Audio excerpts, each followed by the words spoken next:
नमस्कार। आप लोगों का स्वागत है आरएमएस क्लासेस पर। चलिए बाबू, आज हम लोग इस वीडियो में पढ़ेंगे भारतीय वन का ऑब्जेक्टिव। ठीक है। चलो। तो उम्मीद करता हूँ कि तुम लोगों ने पिछले वाले जितने भी एक्सरसाइज है उसके सारे क्वेश्चन देख लिए होंगे। आपको पता है कि भारतीय वन के जितने भी हैं क्वेश्चन, चाहे वो सब्जेक्टिव हो, चाहे ऑब्जेक्टिव हो, चाहे लघु हो, चाहे दीर्घ हो, जितने भी क्वेश्चन सब आपको करा दिया गया है। और साथ में और भी बहुत सारे बुक हैं, उसको भी फॉलो करके आपको पढ़ा दिया गया है। ठीक है। चलो, तो आइए हम लोग स्टार्ट करते हैं क्वेश्चन नंबर फर्स्ट से। ठीक है। क्वेश्चन नंबर फर्स्ट तुमको क्या कर रहा है? जड़त्व का गुण। जड़त्व का गुण क्या होता है? किसी किसी वस्तु में होता है, प्रत्येक वस्तु में होता है, किसी भी वस्तु में नहीं होता है, केवल गतिशील वस्तु में होता है। तो जड़त्व का गुण क्या होता है बाबू? प्रत्येक वस्तु में नहीं होता है, तो इसका जवाब क्या मिल जाएगा? खन। क्योंकि जड़त्व तुम सब लोग जानते हो कि जड़त्व जो है जो सारे वस्तु में पाया जाता है। ठीक है। चाहे वो विराम के रूप में है, चाहे वो मोशन के रूप में। ठीक है। चलो, सेकंड पर आ जाओ। सेकंड नंबर क्वेश्चन तुमको क्या कह रहा है कि जब किसी वस्तु की गति त्वरित होती है तो उसकी चाल में वृद्धि होती है, उसके वेग में वृद्धि होती है, पृथ्वी की ओर गिरती है, उसमें हमेशा कोई बल कार्य करता है। ठीक है। चलिए, तो यदि किसी वस्तु में यदि कोई वेग क्या कर रहा है, कोई गति त्वरित हो रही है। ठीक है। चलो, सपोज कर लो कि कोई वस्तु चल रहा है, मान लिया जाए कि वह 0 मीटर पर सेकंड से चल रहा है। ठीक है। और उसका में जो त्वरण है, तो यानी ए का वैल्यू तुमको दे दिया है 2 मीटर पर सेकंड स्क्वायर का। ठीक है। चलो, तो उस स्थिति में मान लिया जाए कि हमने कहा कि आपको कि 5 सेकंड बाद इसका वेग क्या होगा। ठीक है। तो 5 सेकंड बाद क्या हो जाएगा? तुम ए बराबर फॉर्मूला क्या होता है? v माइनस यू बटा टी ना। तो 2 मीटर पर सेकंड उसका 0 मीटर पर सेकंड से नहीं चलता है। ठीक है। और यहाँ पर तुमको क्या दे दिया है? तो ये तो तुमको दे दिया, भी ना हमको चाहिए, तो v बराबर यू प्लस एटी ना, v बराबर यू प्लस एटी। तो यू कितना हो जाएगा? 0। और ये कितना है? 2 और 5 ना, तो यानी 2 त्वरण हो गया, 5 समय ना, 5 समय, तो 2 × 5 = 10 ना। तो यहाँ पर 10 मीटर पर सेकंड आ गया तुमको वेग। यानी इसके अगले 5 सेकंड में इसका वेग क्या हो गया? 10 मीटर पर सेकंड। यानी क्या होगा? इसके वेग में क्या होगा? बढ़ोतरी ना हुआ, तो बढ़ोतरी है। घबराना मत, अभी से मार्क मत देना कि उसकी वेग में हमेशा वृद्धि होती है, उसके चाल में वृद्धि होती है। अब पॉइंट पर आते हैं। तो इस स्थिति में क्या होना चाहिए? चाल वाला भी ऑप्शन सही हो जाना चाहिए और वेग वाला भी ऑप्शन सही हो जाना चाहिए। और अब फिर से हम पुनः आते हैं। ये त्वरण एक्चुअली में क्या होता है? चेंजिंग वेलोसिटी ना, यानी वेग में परिवर्तन की दर को ना हम कहते हैं बाबू त्वरण। और यहाँ पर तो वेग में त्वरण परिवर्तन नहीं हो रहा है, यहाँ पर अति क्या। ठीक है। इसमें चाल में दे दिया है। ठीक है। तो इस ऑप्शन हमेशा वेग में वाला होना चाहिए, तो वेग वाला था, यानी ये ऑप्शन तो कट गया तुमको। अब ये ऑप्शन बचा। अब आगे देख लेते हैं। यदि हम यहाँ पर एक्सलरेशन जो है, मान लीजिए कि -2 दे दिए। ठीक है। यदि हम -2 दे देंगे तो यहाँ पर वेग इसका घट करके क्या हो जाएगा? -10 मीटर पर सेकंड ना। तो इस स्थिति में क्या हो जाएगा? हमेशा वृद्धि होगा, कभी कभी कमी भी तो होना चाहिए। तो यदि कोई वस्तु त्वरित हो रही है तो उसमें हमेशा वृद्धि होगा, कि उसमें कभी कभी कमी भी ना आ सकती है, तो कमी भी आ सकती है। ठीक है। तो इसलिए ये ऑप्शन भी कट हो जाना चाहिए। ठीक है। चलो, ये ऑप्शन किस लिए कट हो रहा है बाबू? क्योंकि वेग में यदि त्वरण दिया हो तो उस स्थिति में कमी भी हो सकता है। आपका हो सकता है काउंटर क्वेश्चन आने वाला होगा कि उसमें त्वरित होकर नहीं बी त्वरित में लिखा जाता है। ठीक है। तो इस क्वेश्चन में हम ये नहीं बताया कि बी त्वरित या त्वरित हो रहा है। ठीक है। तो इसलिए हमें क्या मानना पड़ेगा कि बी त्वरित और त्वरित दोनों को एक ही क्वेश्चन में इंक्लूड कर दिया। ठीक है। तो इसलिए ऑप्शन ख भी रॉन्ग हो जाएगा। और सी तो ऐसे ही रहोगे, क्योंकि हमेशा पृथ्वी की ओर कोई वस्तु तो गिरती नहीं है, रोड पर चलने वाला भी वस्तु जो तो त्वरित हो सकता है, उस पर कोई हमेशा बल कार्य करता है। हाँ, ये ऑप्शन तो कैसे हो जाएगा? देखो, ए बराबर क्या होता है फॉर्मूला? एफ में ना, एफ जो है तो किस पर डिपेंड करता है? मास पर डिपेंड करता है और एक्सेलरेशन यानी त्वरण पर। तो यदि कोई वस्तु त्वरित हो रही है तो उस पर हमेशा बल लगेगा। ठीक है। यदि वो उस पर यदि त्वरण माइनस में होगा तब भी उस पर बल लगेगा, भले ही निगेटिव फोर्स का, मतलब बल तो लगेगा ना। इसलिए इसमें क्या हो जाएगा? ऑप्शन नंबर ख ना। थर्ड पर आ गया। गति करने के लिए स्वतंत्र किसी वस्तु पर कोई बल लगाया गया, यदि बल का परिमाण तथा वस्तु का द्रव्यमान ज्ञात हो तो न्यूटन के दूसरे नियम की सहायता से हम क्या ज्ञात कर सकते हैं? वस्तु का भार, चाल, त्वरण या वस्तु की स्थिति। स्वतंत्र कोई वस्तु पर बल लगाया गया है। ठीक है। सपोज सपोज कोई एक वस्तु है। ठीक है। इस पर हमने एफ एफ न्यूटन का फोर्स लगा दिया। यदि वस्तु का द्रव्यमान ज्ञात हो, ठीक है, तो ए बराबर फॉर्मूला क्या होता है? एम में ना। तो हमें क्या करें कि द्रव्यमान ज्ञात है, फोर्स भी ज्ञात है, नहीं तो बच क्या क्या होगा उससे हम क्या निकालेंगे? एक्सलरेशन है, यानी त्वरण ही निकालेंगे। तो भार ज्ञात कर सकते हैं? नहीं बाबू। चाल ज्ञात कर सकते हैं? नहीं बाबू। त्वरण ज्ञात कर सकते हैं? नहीं त्वरण ज्ञात कर सकते हैं। यानी ऑप्शन नंबर इसका क्या हो जाएगा? घन। नेक्स्ट क्वेश्चन है, यदि गति करने के लिए स्वतंत्र 1 केजी द्रव्यमान की किसी वस्तु पर 1 न्यूटन बल लगाया जाए तो वह क्या होगा? ठीक है। तो पहले तो हम क्या करते हैं, एफ बराबर क्या होता है फॉर्मूला बाबू? एम ए ना, एम ए। एफ कितना दे दिया है? 1 न्यूटन का। एम कितना दे दिया है? 1 केजी का ना। तो यहाँ से हम ए निकाल देते हैं, तो ए का वैल्यू क्या हो जाएगा? 1/1 ना। 1/1 यानी 1 ना, तो 1 मीटर पर सेकंड स्क्वायर का क्या उत्पन्न कर रहा है? त्वरण ना, त्वरण। तो यहाँ पर क्या होना? ऑप्शन घन, ऑप्शन घ हो जाएगा। नेक्स्ट क्वेश्चन आ जाते हैं, क्वेश्चन नंबर 5 पर आ जाए। जब किसी वस्तु पर कोई बाहरी बल लगाया जाता है तब वह बल की गति की दिशा में त्वरित होती है। तो इस प्रकार उत्पन्न त्वरण वस्तु प्रकार नहीं बल्कि इस प्रकार होना चाहिए। ठीक है। तो जब किसी वस्तु पर क्या हो जाएगा, कोई बाहरी बल लगाते तो बल की दिशा में त्वरित है, तो त्वरण जो है बल के समानुपाती होगा कि वेग के समानुपाती होगा कि द्रव्यमान के समानुपाती है कि जड़त्व के समानुपाती होगा? ठीक है। चलो, तो एफ बराबर क्या होता है फॉर्मूला बाबू? एम है ना। तो यहां से यदि एफ बढ़ेगा तो क्या होगा? ए भी बढ़ना चाहिए। अरे यार,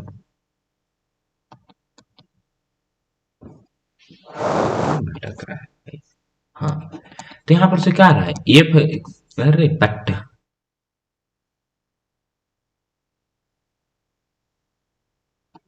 एफ जो है जो किसके समानांतर अति समानुपाती है? एम के भी समानुपाती है और ए के भी समानुपाती है। इसका मतलब क्या है कि यदि एफ बढ़ेगा तो एम भी बढ़ेगा, एफ बढ़ेगा तो ए भी बढ़ेगा।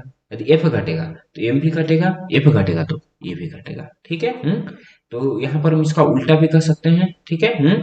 तो ये जो है जो हमेशा क्या होगा? बल के समानुपाती होगा ना। तो हमेशा क्या होगा? बल के समानुपाती है, क्योंकि ए का रिलेशन किससे है? एफ से है कि नहीं? चलो, यदि ए बराबर निकालना चाहे तो क्या हो जाएगा? एफ बटा एम ना। तो ये किसके समानुपाती है? एफ के ना। बीत क्रमानुपात किसके है? एम के। ठीक है। चलो, यदि हम नेक्स्ट क्वेश्चन है, क्वेश्चन नंबर 6। यदि कोई अचर बल 0.6 केजी द्रव्यमान के किसी पिंड में 0.08 मीटर पर सेकंड स्क्वायर का त्वरण उत्पन्न करता है तो बल का परिणाम है। ठीक है।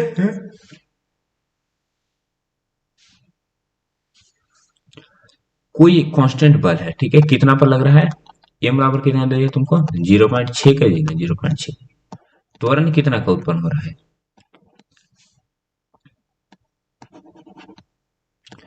0.08 मीटर पर सेकंड स्क्वायर का त्वरण उत्पन्न हो, तुमको बल ना पूछ रहा है, बल। तो ये बराबर फॉर्मूला क्या होता है बाबू? एम ए ना, एम ए। मास कितना है? 0.6 के जी। त्वरण कितना हो गया? 0.08 ना, 08। तो हटा दो, तो नीचे क्या हो जाएगा? 2 जीरो इसका, 1 जीरो इसका ना, तो 3 जीरो, 8 6 का क्या हो गया? 48 ना। 48/1000। तो 1000 से 48 में भागा दो तो क्या हो जाएगा? 0.048 ना, 48। और क्या? न्यूटन ना, न्यूटन। ऑप्शन में नंबर कौन हो गया? क ना। नेक्स्ट क्वेश्चन आ जाते हैं, क्वेश्चन नंबर 7 क्या कह रहा है कि कोई बल 10 ग्राम द्रव्यमान की वस्तु ए में 8 मीटर पर सेकंड स्क्वायर का त्वरण उत्पन्न करता है और कोई दूसरा बल 20 ग्राम के द्रव्यमान की वस्तु 5 मीटर पर सेकंड स्क्वायर की त्वरण उत्पन्न करता है। तो कह रहा है कि बी की अपेक्षा किस पर बड़ा बल लगेगा या छोटा बल है। तो सबसे पहले हम ए पर निकाल लेते हैं कि बल कितना लगेगा। तो वस्तु ए पर बल कितना लगेगा और वस्तु बी पर। तो ए का मास कितना दे दिया तुमको? एम बराबर कितना है? 10 ग्राम का ना, 10 ग्राम का। और इसमें त्वरण कितना का उत्पन्न हो रहा है? 8 मीटर पर सेकंड स्क्वायर, 8 मीटर पर सेकंड स्क्वायर। और इसका कितना है? बी वस्तु के लिए मास कितना दे दिया तुमको? 20 ग्राम, 20 ग्राम। और इसमें जो त्वरण है वो कितना है? 5 मीटर पर सेकंड स्क्वायर ना। 5 मीटर पर सेकंड स्क्वायर क्या है? 20 ग्राम ना, ग्राम। तो त्वरण निकाल लेते, सॉरी, बल निकालते हैं। तो ये बराबर क्या होता है? एम ए ना, एम ए। मास कितना है? 10 ग्राम है, तो पहले इसको केजी में चेंज कर देंगे। 10/1000, 59 ना, 59। तो काट दोगे तो यहाँ से कितना आ जाएगा? 8/100 ना, 8/100। यानी क्या हो जाएगा? 0.08 न्यूटन। इसमें चलते हैं, मास कितना है? ए बराबर एम ए, अगेन इसमें भी मास कितना है 20 ग्राम ना, तो 20/1000। त्वरण कितना का है 5 मीटर पर सेकंड, 5 का, तो ये कैंसिल आउट हो गया। 5 दूनी क्या हो जाएगा 10 ना, एक जीरो आओ, यानी 1/10, यानी क्या हो जाएगा 0.1 न्यूटन। अब बताओ बाबू कौन बड़ा है, 0.08 बड़ा है कि 0.1 बड़ा है, 0.1 है। ठीक है। तो बड़ा कौन है बाबू, तुम सब लोग जानते हो कि 0.1 बड़ा है, तो 0.1 किसका है, बी का ना। तो बी जो है ए की अपेक्षा बी पर बड़ा बल लगा है, तो यही ना हो जाएगा, ए की अपेक्षा बी पर ना बड़ा लगा। क्वेश्चन नंबर 8 पर आ जाओ। किसी एम द्रव्यमान की वस्तु जिसका वेग भी है, ठीक है, ये भी होगा, ठीक है, का संवेग होगा, ठीक है। तो तुम सब लोग जानते हो बाबू, एक सेकंड इस क्वेश्चन को चेक कर लेता हूँ बाबू, एक्चुअली में क्वेश्चन क्या है, कुछ तो अटपटा सा लग रहा है कि इस क्वेश्चन में। क्वेश्चन में रेट है कि एम द्रव्यमान की वस्तु जिसका वेग भी है तो उसका संवेग क्या होगा। यहाँ पर ऑप्शन में है, ये जो है क्या है, सिर्फ एम भी है ऑप्शन में, ख, ठीक है। चलो चलो, तो इसमें आ जाए, तो संवेग का फॉर्मूला क्या होता है बाबू, संवेग यानी संवेग को हम किसे डिनोट करते हैं, पी से ना, तो पी बराबर क्या होता है एम भी ना। तो यहाँ पर द्रव्यमान एम दे दिया, वेग क्या दे दिया भी ना, तो एम भी हो जाएगा, ऑप्शन नंबर ख। 9 पर आ जाओ। किसी गतिशील पिंड का वेग आधा करने से उसका संवेग क्या हो जाएगा। ठीक है, अभी हम देख रहे हैं कि संवेग का फॉर्मूला क्या होता है, पी बराबर एम भी ना। तो यहाँ से क्या पता चल रहा है कि पी मास के भी समानुपाती है, और पी क्या है, भी के भी समानुपाती है, ठीक है। तो यहाँ पर क्या करा है, वेग को आधा कर दिया गया है, तो वेग को यदि वह आधा कर देगा तो संवेग भी क्या हो जाएगा तुम्हारा, आधो ना। तो क्या हो जाएगा, यदि वेग आधो तो संवेग भी आधो, यानी क हो जाएगा आधो। नेक्स्ट आ जाओ। Question number 10। क्वेश्चन नंबर 10 क्या करा है कि न्यूटन की गति के तीसरे नियम के अनुसार क्रिया तथा प्रतिक्रिया से संबंध बल हमेशा कह सकते हैं। तो न्यूटन गति के नियम के अनुसार समझो बाबू, यदि सपोज सपोज करो कि तुम दीवार पर धक्का लगा रहे हो, ठीक है। तो दीवार पर तो तुम धक्का लगा तो तुम जानते हो कि मान लीजिए सपोज करो कि दीवार दीवार पर मैं धक्का लगा रहा हूँ, तो तुम जानते हो कि जितना फोर्स से तुम धक्का लगा रहे हो उतना ही फोर्स से भी ना तुमको धक्का लग रहा है। तो यहाँ से क्या हमें पता चल रहा है कि इसके लिए क्या हो जाएगा, न्यूटन के तृतीय नियम के लिए दो वस्तु होने चाहिए, एक हमारा हाथ हो गया, एक दीवार हो गया, तो दो वस्तु हो गया ना, ठीक है। तो एक ही वस्तु पर लगे होने चाहिए, गलत ना, भिन्न भिन्न वस्तुओं पर लगे हो सकते हैं, हमेशा भिन्न भिन्न वस्तुओं पर ही लगने का परिणाम बरवा है, किंतु उनकी दिशा समान होनी चाहिए। यहाँ पर क्या है, भिन्न भिन्न वस्तुओं पर लगे हो सकते हैं, संभावना करें, संभावना थोड़े बाबू, हमेशा भिन्न भिन्न वस्तुओं पर ही न लगे होना चाहिए, 100% जब भी लगेगा तो क्या होगा, भिन्न भिन्न वस्तु पर ही ना, भिन्न भिन्न वस्तु पर, ठीक है। नेक्स्ट क्वेश्चन आ जाओ, शायद आखिरी क्वेश्चन होगा।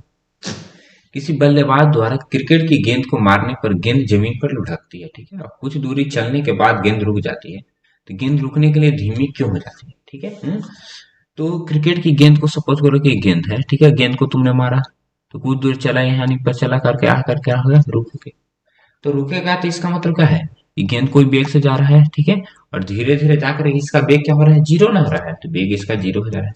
तो जीरो होने का कारण कौन है, ये जो जमीन पर है, तो जमीन क्या लगाता है, तुम सब लोग जानते हो कि जमीन जो बॉल पर कौन सा फोर्स लगाता है, घर्षण बल यानी फ्रिक्शनल फोर्स, ठीक है।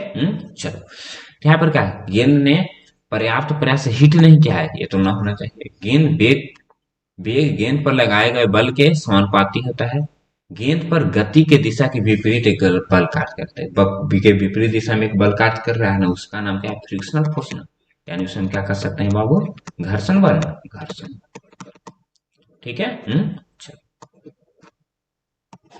यानी ग। अब आ जाते हैं रिक्त स्थान की पूर्ति पर। तो रिक्त स्थान की पूर्ति में तुमको फर्स्ट क्वेश्चन क्या कह रहा है कि न्यूटन के गति के पहले नियम से किसकी परिभाषा मिलती है बाबू। तुम सब लोग जानते हैं कि न्यूटन की गति के पहले नियम से किसकी परिभाषा मिलती है, जड़त्व की परिभाषा मिलती है, ठीक है। नहीं तो तुम हम बल की भी परिभाषा कर सकते हैं कि हमें बल के बारे में ज्ञान मिलता है इससे, ठीक है।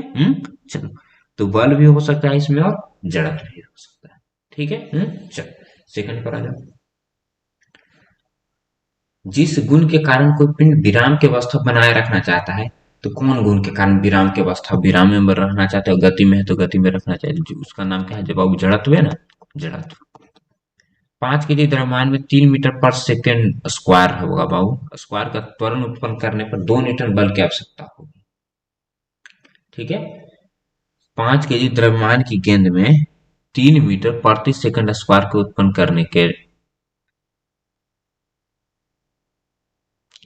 कितने न्यूटन की बल की आवश्यकता होना चाहिए बाबू।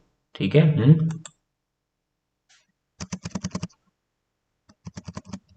अब यहां पर आ जाओ। मास तुमको कितना दे दिया है? 5 केजी ना। 5 केजी तुमको मास दे दिया है। ठीक है। तो एम बराबर कितना हो गया? 5 केजी। और ए का वैल्यू कितना है? 3 मीटर पर सेकंड। तो ए बराबर क्या होता है फॉर्मूला बाबू? एम में ना, एम में। तो 5 गुना 3 ना, तो 5 गुना 3 क्या हो जाएगा? 15 ना। तो 15 न्यूटन। तो यहाँ पर क्या हो जाएगा ना, चाहिए 15 ना, 15। नेक्स्ट आ जाओ। 60 किलोमीटर पर आवर के वेग से चलती हुई मोटरसाइकिल का वेग का जड़त्व 20 किलोमीटर पर आवर के वेग से चलती मोटरसाइकिल के जड़त्व से होता है। तुम समझ लो बाबू। चलो अब हम लोग आ जाते हैं क्वेश्चन नंबर 4 के ऊपर। क्वेश्चन नंबर 4 तुमको क्या करा है कि 60 किलोमीटर पर आवर के वेग से चलती मोटरसाइकिल का जड़त्व जो है 20 किलोमीटर पर आवर के वेग से चलती मोटरसाइकिल यानी मोटर गाड़ी के जड़त्व से क्या होगा। ठीक है। चलो। तो यहाँ पर क्या कर रहा है कि 60 किलोमीटर के वेग से चलती क्या है? मोटरसाइकिल है। ठीक है। और क्या है? 20 किलोमीटर पर आवर के वेग से चलती मोटर गाड़ी है। ठीक है। तब यहाँ पर तुम ध्यान से क्वेश्चन को देखो। एक जगह क्या है? मोटरसाइकिल है ना, और एक जगह क्या है? मोटर गाड़ी है। एक सेकंड मैं क्वेश्चन को भी चेक कर लेता हूँ। मुझको तो लगता है कि यही क्वेश्चन है और होना भी चाहिए। हाँ, चलती मोटरसाइकिल। तो अब यहाँ पर देख लो बाबू, जड़त्व जो है जो किस पर डिपेंड करता है। ठीक है। तो जड़त्व जो है जो तुम सब लोग जानते हो कि जड़त्व किस पर डिपेंड करता है बाबू? मास पर डिपेंड करता है। तब यहाँ पर तुम कॉमन सेंस लगाओ। मोटरसाइकिल का ज्यादा द्रव्यमान होगा, मास होगा कि मोटर गाड़ी यानी 4 व्हीलर। ठीक है। तो तू आप रूपी पता करें यहाँ पर मोटर गाड़ी जो है जो क्या होगा? ज्यादा इसका मास होगा यानी द्रव्यमान होगा। तो जड़त्व किसका ज्यादा होना चाहिए? मोटर गाड़ी का ना। तो मोटर गाड़ी का। यानी क्या हो जाएगा? 60 किलोमीटर वेग से चलती मोटरसाइकिल का जो जड़त्व है इस मोटर गाड़ी के जड़त्व से क्या होगा? कम ना, कम हो जाएगा। ठीक है। चलो। अब इसमें क्वेश्चन को थोड़ा सा ट्विस्ट कर देते हैं। ट्विस्ट क्या करते हैं कि सपोज करो कि यहाँ पर भी मोटरसाइकिल है और यहाँ पर भी मोटरसाइकिल है। ठीक है। मोटर गाड़ी की जगह पर क्या करते हैं? मोटर साइकिल करते हैं। ठीक है। चलो। अब इसका जवाब क्या हो जाएगा? ठीक है। चलो। तो अब इसका हम जवाब ढूंढने का प्रयास करते हैं। तुम सब बहुत जड़ा तो क्या होता है? जड़ा तो जो होता है जो अपने पुराने शेप को बनाए रखना चाहते हैं। ठीक है। यदि वो गति में है तो गति में ही रहना पसंद करेगा, और विराम में है तो विराम में ही रहना पसंद करेगा। ठीक है। चलो। तो इसमें हम 60 किलोमीटर पर आवर क्या है? मोशन में है। यहाँ पर 20 किलोमीटर पर आवर क्या है? तया मोशन में है। ठीक है। तब देख लो, तो मोशन से इसको किस में लाना है बाबू? विराम में न लाना है। विराम में लाना है यानी लगभग 0 कर देना है। ठीक है। तो अब बताओ कि 60 किलोमीटर वाला को 0 करना आसान होगा कि 20 किलोमीटर वाला को 0 करना आसान होगा? तो फटाक से जवाब आ जाएगा कि 20 किलोमीटर वाला को 0 करना क्या होगा? आसान हो जाएगा। तो इनर्शिया किसमें ज्यादा होना होगा? जिसमें कम इनर्शिया होगा यानी कम जड़त होगा उसी को ना आप आसानी से उसको शेप में चेंज कर देंगे यानी गति से अधिक विराम में कर देंगे। तो यानी क्या हो जाएगा? जो ज्यादा तेज चल रहा है तो उस पर जड़त भी क्या हो जाएगा? ज्यादा ना। चलो। तो इसमें क्या हो जाएगा? 60 किलोमीटर। नेक्स्ट क्वेश्चन में जाओ। घर्षण बल गति का हमेशा क्या करता है? हमेशा यह विरोध ही नहीं करता है। तो हमेशा क्या हो जाएगा? विरोध करता है। किसी 3 केजी के द्रव्यमान की वस्तु पर 12 न्यूटन के बल लगाने पर उस बल में त्वरण होगा। त्वरण क्या हो जाएगा? वो घूमे। त्वरण ए बराबर क्या होता है फॉर्मूला? एफ बटा एम ना। एफ बटा एम। तो एफ कितना हो गया इसमें? 12 न्यूटन है। तो 12/3 ना, यानी क्या हो जाएगा? 4 ना। 4 हो गया। ठीक है। तो यहाँ पर क्या भरा जाएगा? 4। किसी विलग निकाय आइसोलेटेड सिस्टम में संवेग क्या रहता है? तो कोई भी सिस्टम है तो सिस्टम में संवेग क्या होता है? कंजर्व ना रहता है। तो हमेशा सिस्टम में क्या रहता है बाबू? कंजर्व यानी क्या होता है? संरक्षित हम कह सकते हैं। ठीक है। तो इसका आंसर क्या हो जाएगा? संरक्षित ना। संरक्षित रहता है। ठीक है। संवेग का ऐसा मतलब क्या होता है? केजी मीटर पर सेकंड ना, सेकंड। 1 केजी द्रव्यमान की वस्तु में 1 मीटर पर सेकंड स्क्वायर ना। तो एक बराबर क्या होता है? एम में ना। एक गुना एक क्या हो जाएगा? 1 न्यूटन। 1 न्यूटन हो जाएगा यहाँ पर। किसी वस्तु का द्रव्यमान, अभी हमने देखा क्वेश्चन, तो किसी वस्तु का द्रव्यमान ही उसके जड़त्व की माप है। जरूर। ठीक है, आइए हम लोग स्टार्ट करते हैं क्वेश्चन नंबर 1। क्वेश्चन नंबर 1 तुमको क्या कर रहा है कि निम्नांकित में से किसका जड़त्व अधिक है बाबू। ठीक है, तो किसका जड़त्व अधिक है, तो क्या होगा, एक रबर की गेंद या उसी आकार का पत्थर या साइकिल या रेलगाड़ी या 5 रुपए का सिक्का या 1 रुपए का सिक्का। ठीक है, तो तुमको कह रहा है कि एक रबर की गेंद का जड़त्व ज्यादा अधिक होगा या उसी आकार के पत्थर। ठीक है, तो जो जड़ा तो होता है, ठीक है, तुम सब लोग जानते हो कि जड़ा तो जो है क्या होता है, द्रव्यमान के क्या होता है, समानुपाती होता है। ठीक है, यदि जड़ा तो ज्यादा है तो उस वस्तु का क्या होगा, द्रव्यमान भी ज्यादा होगा। यदि द्रव्यमान ज्यादा है तो जड़त्व ज्यादा होगा। यदि द्रव्यमान कम है तो जड़त्व कम। तो तुम अपने खुद बताओ कि एक रबड़ की गेंद का द्रव्यमान ज्यादा होगा कि उसी आकार का पत्थर का होगा, ऑब्वियसली होगा कि पत्थर का। ठीक है, तो ए में किसका हो जाएगा, सबसे ज्यादा जड़त्व किसका हो जाएगा, पत्थर का ना, तो पत्थर हो जाएगा। बी पर आते हैं। बी तुमको क्या कर रहा है, एक साइकिल या रेलगाड़ी, तो साइकिल का ज्यादा मास होता है कि रेलगाड़ी का, रेलगाड़ी का ना, इसका भी जवाब हो जाएगा रेलगाड़ी। सी पर आ जा। 5 रुपए का सिक्का या 1 रुपए का सिक्का, तो 5 रुपए का सिक्का क्या होता है, मोटा होता है ना, तुम देखे होगे। और 1 रुपए का सिक्का क्या होता है, पतला होता है। ठीक है, तो मास किसका ज्यादा होगा, 5 का ना, तो 5 रुपए का सिक्का का। ठीक है, तो उम्मीद करता हूँ कि तुम सब लोग को क्लियर हो गया होगा। नेक्स्ट क्वेश्चन पर आ जाते हैं। नेक्स्ट क्वेश्चन क्या करें कि न्यूटन की गति के कौन सा नियम को जड़त्व का नियम कहा जाता है। तो न्यूटन को फर्स्ट लॉ कौन कहा जाता है बाबू, क्या हो जाएगा, न्यूटन फर्स्ट लॉ। ठीक है, यानी हिंदी में लिखना चाहो तो क्या हो जाएगा, न्यूटन का प्रथम गति का न्यूटन नहीं बाबू, न्यूटन। ठीक है, न्यूटन का प्रथम गति के नियम।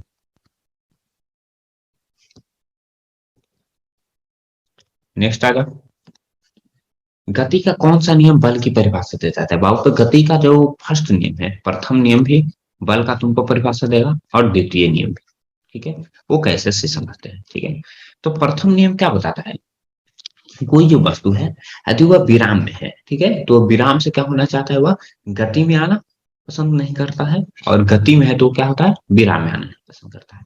तो उसको पसंद करने या नापसंद से तो काम चलना नहीं है, तो गति को विराम में लाने के लिए क्या करना पड़ता है, फोर्स लगाना पड़ता है। विराम से गति में लाने के लिए क्या करना पड़ता है, फोर्स लगाना पड़ता है। तो इसलिए प्रथम नियम भी परिभाषा देता है।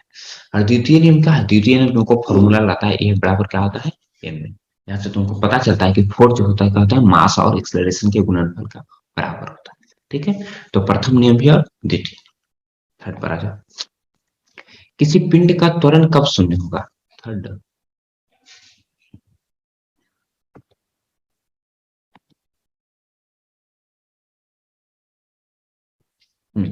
किसी पिंड का त्वरण कब शून्य होगा, जब उस पर क्या हो जाएगा, ए बराबर फॉर्मूला क्या होता है, एम एन।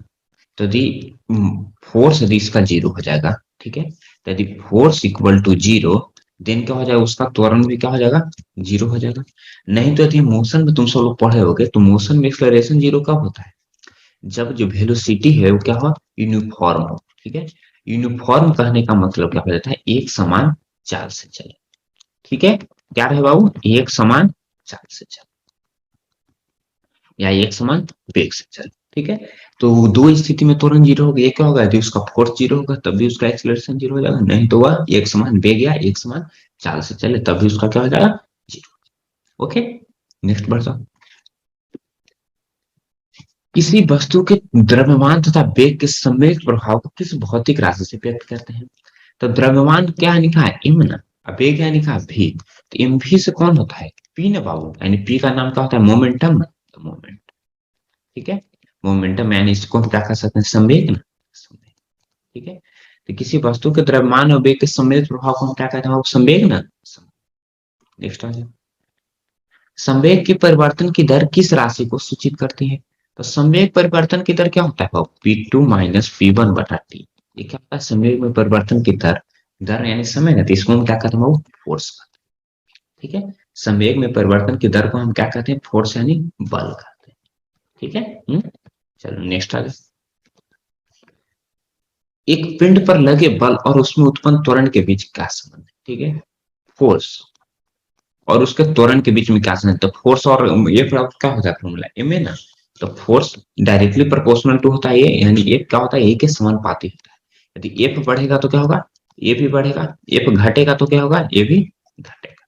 ठीक है, हम क्या कहेंगे कि समानुपाती संबंध है। ठीक है। एक बढ़ेगा तो दूसरा भी बढ़ेगा, एक घटेगा तो दूसरा। नेक्स्ट आ जाओ। बल एक अदिश राशि या सदिश राशि, तो बल क्या है बाबू, सदिश राशि। ठीक है, ये किस सदिश राशि क्यों है, क्योंकि एफ बराबर क्या होता है, एम ए ना, तो तुमको बताना पड़ता है ना, एक्सीलरेशन की क्या है, सदिश है ना। यहाँ तुमको बताना भी पड़ता है कि तो बल जो है हम क्या लगा रहे हैं, उत्तर की दिशा में लगा रहे हैं, दक्षिण की दिशा में लगा रहे हैं। ठीक है। चल, तो बल क्या है, सदिश। नेक्स्ट आता है संवेग का ऐसा मात्रा क्या होता है, संवेग का फॉर्मूला क्या होता है, पी बराबर एम बी ना। मास का ऐसा यूनिट केजी नहीं, अब भी का ऐसा यूनिट मीटर पर सेकंड, कितना हो जाएगा, केजी मीटर पर सेकंड। नेक्स्ट आता है असंतुलित बल किसी वस्तु पर कैसा त्वरण उत्पन्न करता है, शून्य या अशून्य। असंतुलित बल, ठीक है, तो असंतुलित बल यानी क्या, इस वस्तु को असंतुलित बल लगाने 5 मिनट का, यानी वस्तु क्या कर रहा है, मूव कर रहा है। ठीक है, तो इसका मतलब क्या है, इस पर क्या होगा, अशून्य त्वरण। ठीक है, यानी वस्तु मूव कर रहा है, यानी कुछ ना कुछ तो त्वरण उत्पन्न होगा ही।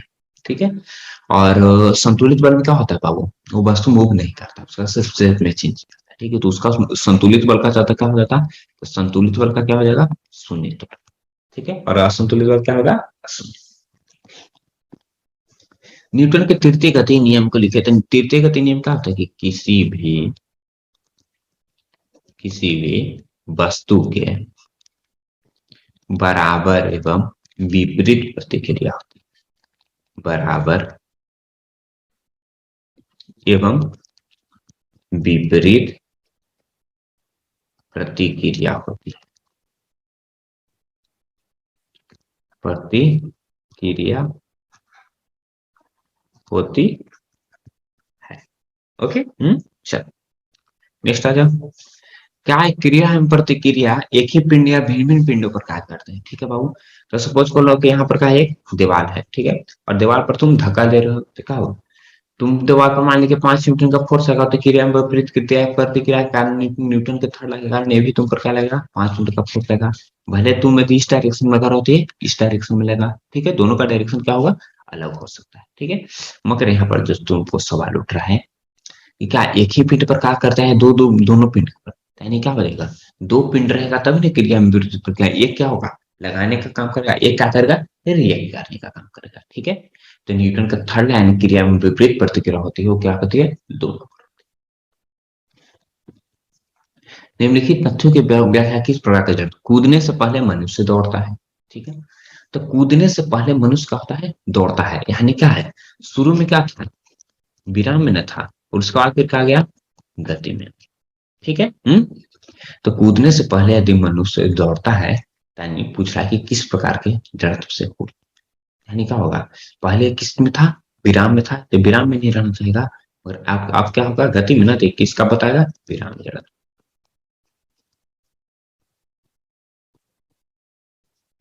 नेक्स्ट आ जाओ, साइकिल सवार सवार द्वारा पैडल चलाना बंद करने के बाद भी साइकिल सड़क के कुछ दूरी तक गति में रहती है। तो कुछ दूरी तक गति में क्यों रहती है, क्योंकि उसमें अभी भी क्या होता है, गति मौजूद है ना, यानी मोशन मौजूद है, तो क्या होगा, गति हो जाएगी, गति जड़त्व हो जाएगा। यात्री पीछे की ओर झुक जाता है जब रेलगाड़ी का एक चक्कर होता है, तो रेलगाड़ी का चलना, और तो क्या हो जाता है, गति में। और यात्री क्या है, उस समय क्या है, एकाएक नहीं जा रहा था, पहले से क्या था, विराम में न था, यानी ये भी क्या हो जाएगा, विराम जड़त्व होता है। ठीक है, नेक्स्ट है, एक पिंड का त्वरण अपने गमन के दौरान 5 गुना हो जाता है। ठीक है, तो क्या उस पर लगा हुआ बल भी बदल जाता है। देख लो बाबू, अभी हमने बताया कि एफ जो होता है क्या होता है, एम में होता है, और एफ का होता है, ए के डायरेक्टली प्रोपोर्शनल होता है।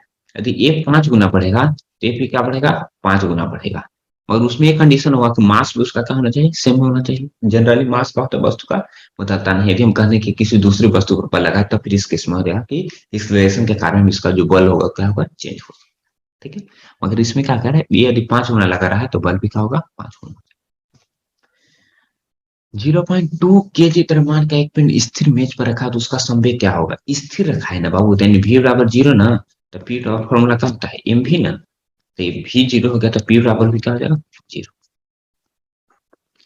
यदि कोई ट्रक 10 किलोमीटर पर आवर के वेग से चल रहा है, तो उतने ही वेग से कोई छोटा कंकड़ भी चल रहा है, इसमें किसका संवेग अधिक है बाबू, तो एक, तो संवेग किस पर डिपेंड करता है, p बराबर एम, यानी संवेग किस पर डिपेंड करता है, मास पर और वेलोसिटी पर। तो दोनों का वेलोसिटी दोनों का क्या है, एक ही है ना, तो इस पर तो इसमें इससे कोई रिलेशन बनेगा, मास पर आएगा। तो ट्रक का ज्यादा मास हुआ कि कंकड़ का? ट्रक का ना। तो संवेग किसका ज्यादा होगा? ट्रक का ना।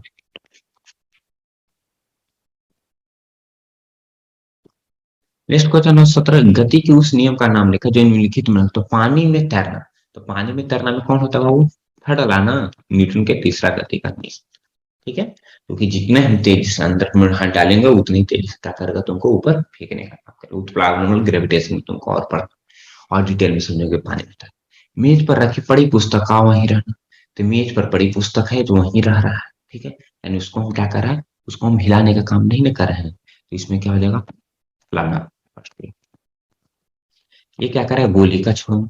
तो गोली का छोड़ना है, नहीं क्या होगा, उसका मोमेंटम कहीं ना कहीं पॉइंट पर जाकर के जीरो हो रहा है ना, यानी क्या हो जाएगा, सेकंड। ठीक है, इसमें हम थर्ड का भी लगा सकते हैं, मेज पर बड़ी पुस्तक को वहीं पढ़ना। ठीक है, जितना पुस्तक मेज पर लगाएगा उतना ही पुस्तक भी, और मेज भी पुस्तक के ऊपर लगाएगा। ठीक है, तो थर्ड ला भी हो सकता है। नेक्स्ट है, जो घर्षण बल की दिशा क्या होती है? यदि घर्षण बल की दिशा क्या होती है, विपरीत होती है, इसको समझना है तो समझ लो। यदि समझ लो कि टेबल है, ठीक है, टेबल पर हम किताब को आगे बढ़ा रहे हैं, तो यानी क्या हो जाएगा, टेबल भी काम किताब को रोकने का काम करता है ना, तो यानी क्या होगा, विपरीत में ही लगेगा, यानी रोकने वाला क्या। जैसे समझ लो, जब टेढ़ आदमी है तो हमेशा क्या करता है, टांग अड़ाने का काम करता है, यानी क्या करता है, तुम वो अच्छा करो तो उसको खराब कर बनाने का काम करती है। इसका मतलब क्या हो जाएगा, तो हमेशा तुमको क्या लगेगा, निगेटिव फोर्स लगेगा। ठीक है, तो यानी विपरीत दिशा में ना। नेक्स्ट आ जाओ, 0.1 kg का एक पिंड चिकनी एवं समतल सतह पर 4 मीटर पर सेकंड एक समान वेग से ऊपर लगा हुआ, एक समान वेग से चल रहा है बाबू। ठीक है, तो एक समान वेग से चल रहा है तो उसका त्वरण क्या हो जाएगा, जीरो ना, तो त्वरण जीरो हो गया था, ये क्या हो जाएगा, जीरो। 2 न्यूटन का एक बल 2 kg, तुमको उसमें त्वरण क्या है, ठीक है, तो एफ तुमको क्या दे दिया है, 2 न्यूटन। मास तुमको क्या दे दिया है, 2 kg। ए ने पूछ रहा है, तो एफ बराबर क्या होता है फॉर्मूला, एम में ना, ए बराबर क्या हो जाएगा, एफ बटा एम ना। एफ क्या हो गया, दो ना, एम कितना हो गया, दो ना, बराबर क्या हो गया, एक ना, तो 1 मीटर पर, 1 मीटर पर सेकंड स्क्वायर। किसी वस्तु पर 25 न्यूटन का बल लगाने से उसमें 5 मीटर पर सेकंड स्क्वायर का त्वरण होता है, तो वस्तु का द्रव्यमान कितना है, एफ कितना है तुमको, 25 न्यूटन।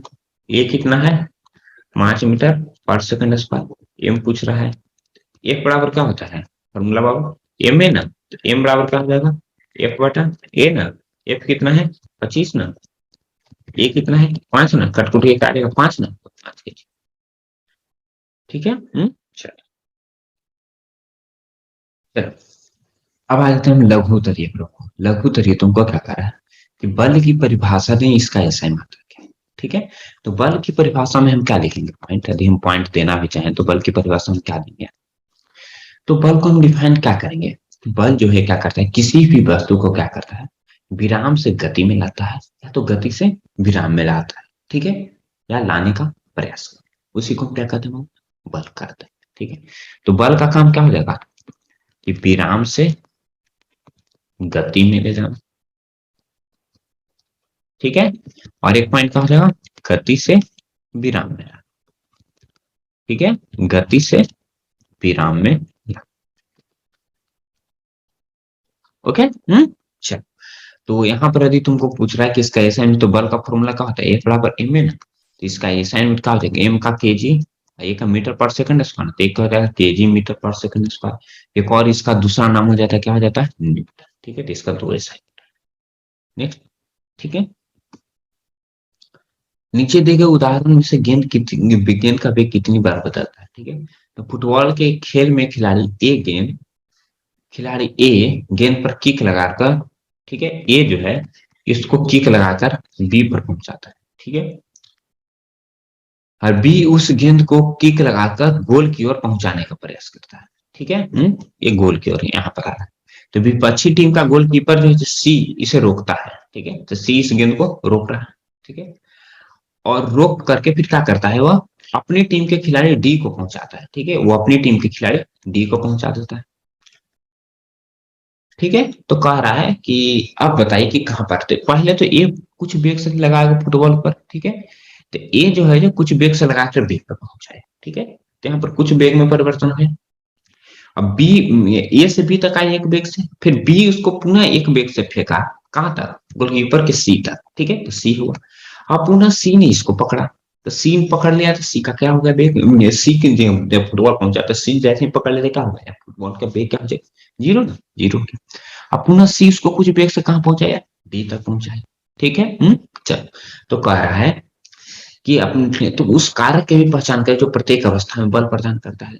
तो क्या होगा, ये भी क्या लगा रहा है, मांसपेशी बल लगा रहा है, बी भी उस पर क्या लगा है, पैर से मांसपेशी बल लगा रहा है, सी भी उस पर मांसपेशी बल लगा रहा है। ठीक है, नेक्स्ट आ जाओ। संतुलित बल और असंतुलित बालू न बल। ठीक है, बल की परिभाषा दें। ठीक है, तो संतुलित बल क्या हो जाएगा, यदि पॉइंट में लिखना चाहे तो संतुलित बल तुमको क्या बताता है, या किसी भी वस्तु के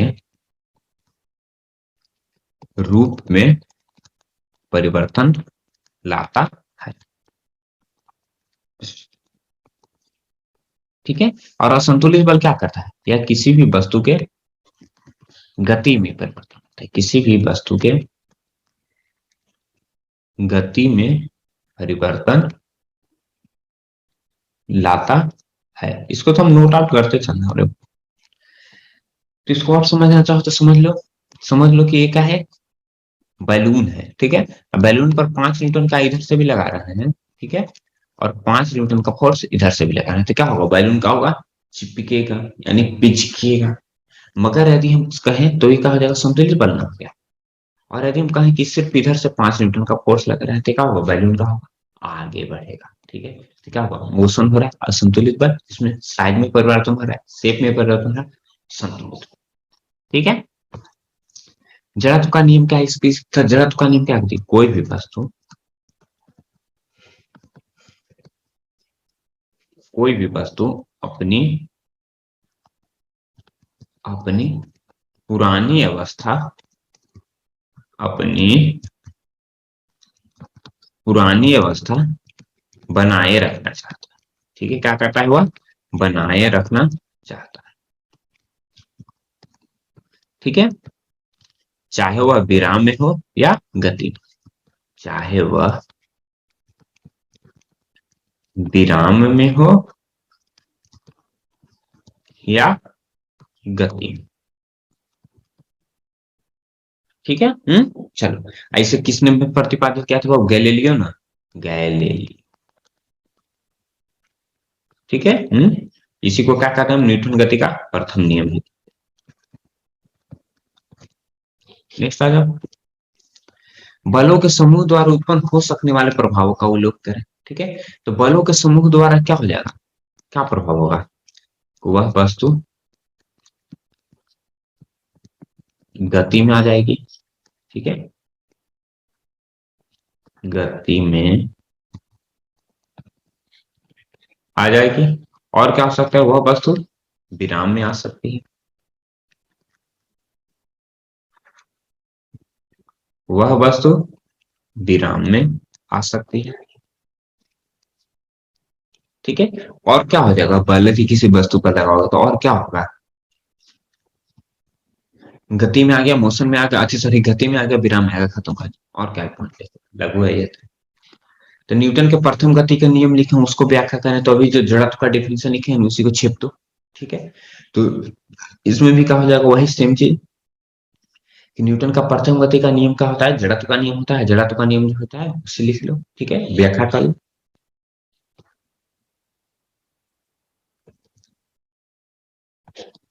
नेक्स्ट आ जाओ, जड़त्व क्या है, इस कितने प्रकार का होता है तो अभी देख लो, और कितने प्रकार का हम लिख लेते हैं, एक हो जाता है गति जड़त्व। ठीक है, और दूसरा हो जाता है विराम जड़त्व।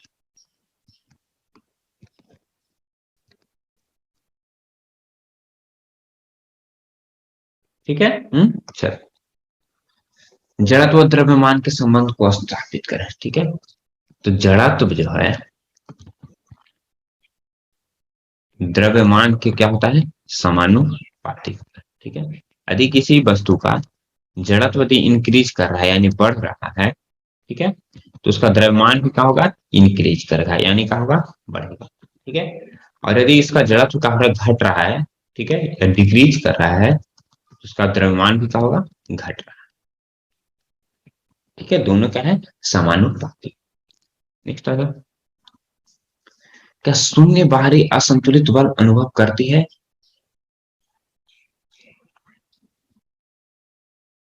चलो अब हम लोग आ जाते हैं क्वेश्चन नंबर 9 के ऊपर। क्वेश्चन नंबर 9 तुमको क्या शून्य बाहरी असंतुलित बल अनुभव करती है और वस्तु अशून्य वेग से गति कर सकती है? यदि हाँ तो वस्तु के वेग के परिणाम एवं दिशा पर लगने वाली शर्तों का उल्लेख करें, यदि नहीं तो। ठीक है, तुमको क्वेश्चन में कह रहा है कि क्या शून्य बाहरी असंतुलित बल अनुभव करती वस्तु अशून्य वेग से गति कर सकती है। ठीक है, तुमको क्या कह रहा है कि शून्य बाहरी, तो किसी भी वस्तु पर, ठीक है, इस पर जो है बाहरी शून्य बल लग रहा है, इस पर जो फोर्स लग रहा है, ठीक है, अशून्य, उस पर फोर्स कितना लग रहा है, 0 न्यूटन। ठीक है, क्वेश्चन पूछो पहला कि क्या शून्य बाहरी असंतुलित बल अनुभव करती वस्तु शून्य वेग से गति कर सकती है? ठीक है, यदि किसी पर यदि 0 न्यूटन का फोर्स लग रहा है, ठीक है, और फिर भी वो वस्तु मूव कर सकती है या नहीं कर सकती? ठीक है, तो तुमको कह रहा है कि यदि हाँ तो वस्तु के वेग एवं परिणाम परिमाण एवं दिशा पर लगने वाली शर्तों का उल्लेख करें, यदि नहीं तो। ठीक है, तो यहाँ पर क्या कर रहा है कि यदि हम इस पर 0 न्यूटन का फोर्स लगाएं तो वस्तु मूव करेगी या नहीं? ये वस्तु मूव करेगी, कैसे करेगी इसको हम समझते हैं।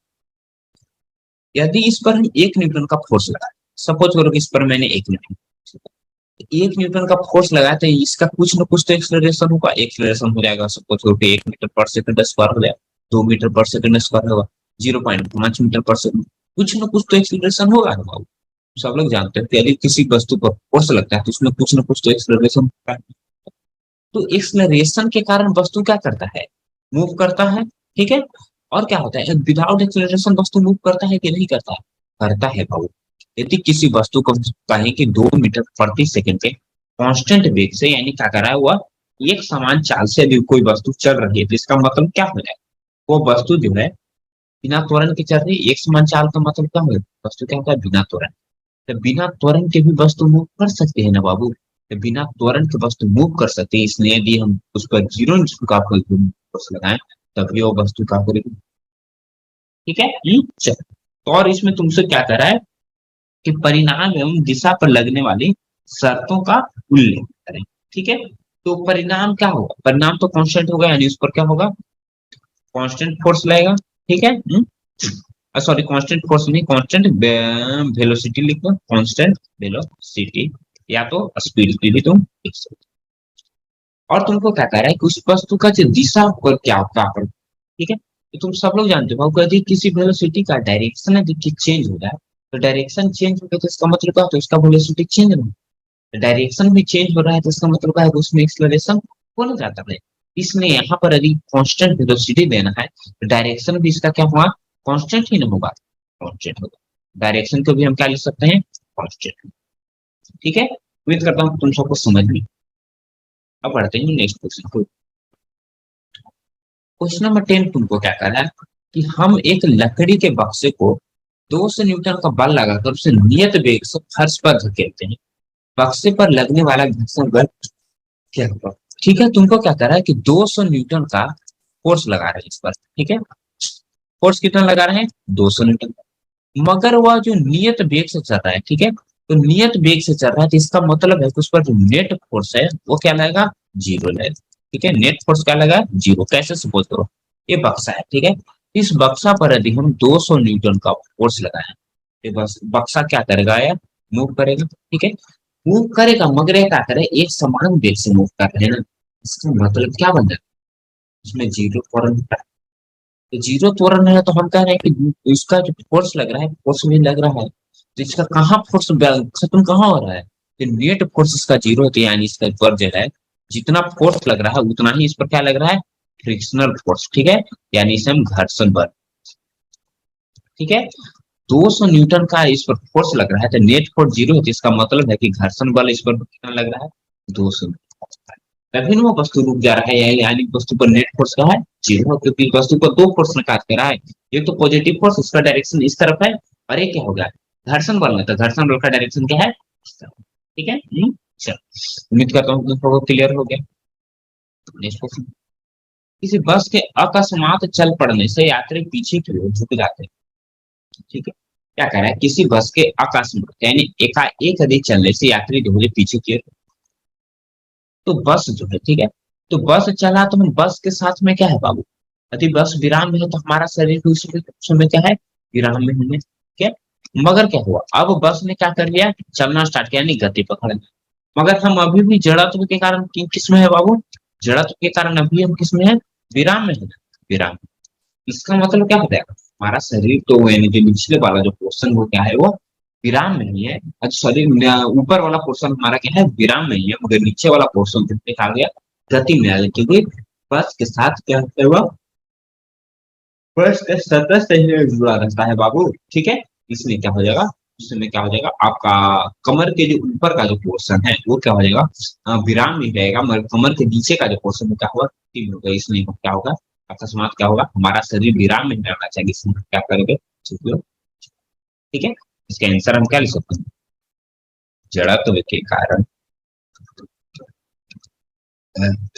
हमारा शरीर, इसको नोट करते चलना हो कॉपी पर, हमारा शरीर विराम में ही, विराम में, शरीर का ऊपरी हिस्सा लिख लो, शरीर का ऊपरी हिस्सा, ऊपरी ऊपरी हिस्सा, ठीक है, विराम में ही रहना चाहता है। ठीक है, नेक्स्ट क्वेश्चन पर आ जाओ। क्वेश्चन नंबर 12 पर आ जाते हैं, क्या करके चलती हुई बस में खड़ा व्यक्ति एक ब्रेक में एकाएक लगाने से आगे की ओर कोई छूट जाता है, इसमें भी सेम किससे आ जाएगा बाबू। ठीक है, तो सपोज कर लो कि एक वस्तु है, क्या क्या होगा, चलती बस है ना बाबू, तो चलती बस में तो उसका क्या लिखा होगा, क्या, तो इसमें हम लैंग्वेज डायरेक्टली लिख देते हैं कि जड़त्व के कारण, जड़त्व के कारण हमारा शरीर का निचला हिस्सा, ऊपरा हिस्सा लिख लेते हैं, ऊपरा हिस्सा या ऊपरी हिस्सा गति में ही रह जाती है, गति में ही रह जाती है, जबकि निचला हिस्सा, निचला हिस्सा यहाँ पर लिख देता हूँ आप, ठीक है, यहाँ पर, यहाँ बस के साथ गतिमान हो जाए, बस के साथ गतिमान हो जाता है। ठीक है, नेक्स्ट आ जाओ। चलती गाड़ी से कूदना, कुछ ना नहीं बाबू, कूदना होगा, कूदना क्यों खतरनाक है, व्याख्या करें। ठीक है, तो चलती गाड़ी में भी, इसमें भी जड़त्व का ही नियम आ जाएगा। ठीक है, तो जड़त्व के कारण, जड़त्व के कारण हमारा शरीर बस के साथ या कोई भी गाड़ी के साथ गतिमान रहता है,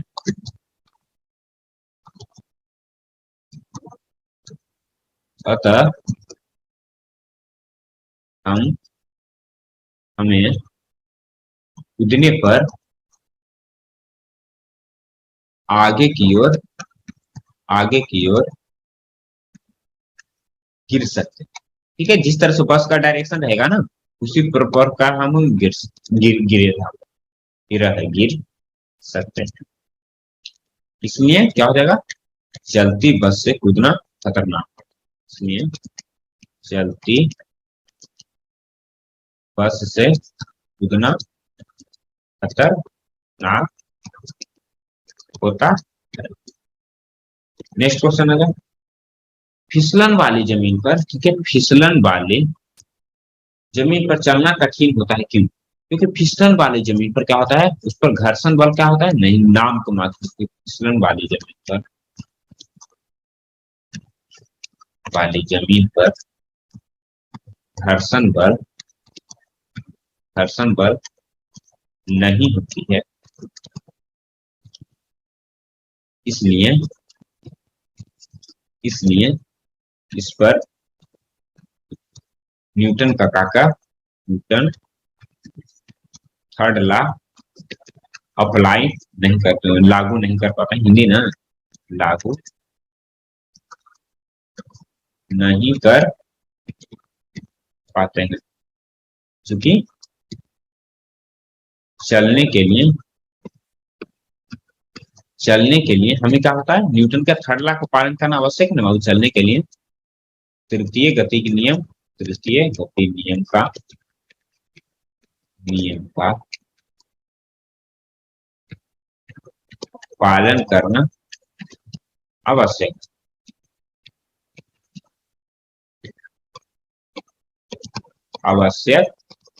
होता, ठीक है। चलो नेक्स्ट आ जाओ, सब नोट आउट करते चलना बाबू। किसी पेड़ की शाखा को देर से हिलाने पर कुछ पत्तियां झड़ जाती हुई थी, ठीक है। पेड़ की शाखा को तीव्रता से हिलाने पर, तीव्रता नहीं, तीव्रता, अगेन इसमें भी कहा जाएगा जड़त्व का नियम नहीं अप्लाई है, तो इसमें लिखते हैं कि जड़त्व के नियम के कारण तीव्रता से हिलाने से पत्तियां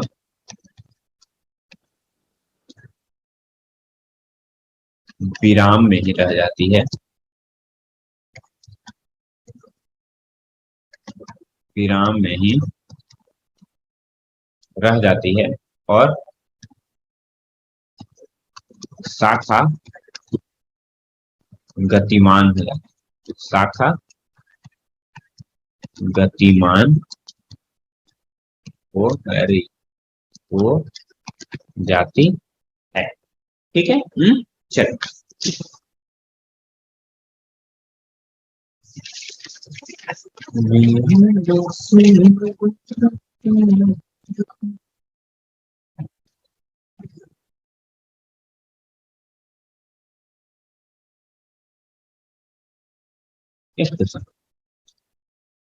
जब किसी छड़ी से एक दरी को पीटा जाता है तो धूल के बाहरी क्या होता है, बाहर आ जाता है, ठीक है। तो इसमें भी वही हो जाएगा बाबू, जड़त्व के ही नियम हो जाएगा, ठीक है। इसमें भी हम लिख लेते हैं जड़त्व, कौन जड़त्व, या तो इसको ब्रैकेट में लिख लो, विराम जड़त्व के कारण, विराम जड़त्व के कारण दरी तो गतिमान हो जाती है, दरी तो गतिमान हो जाती है, क्यों गतिमान हो जाती है, क्योंकि हम डंडा इस पर बात कर रहे हैं ना, परंतु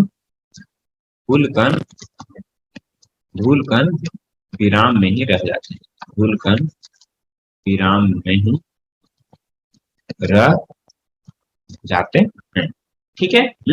चलो नेक्स्ट क्वेश्चन, दौड़ते घोड़ा का एक रुक जाने पर सवारी आगे क्यों आ जाती, सब खाली झड़क झड़क झड़क तक,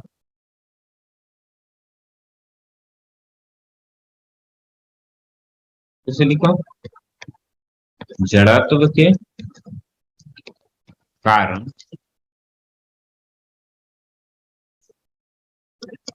घोड़े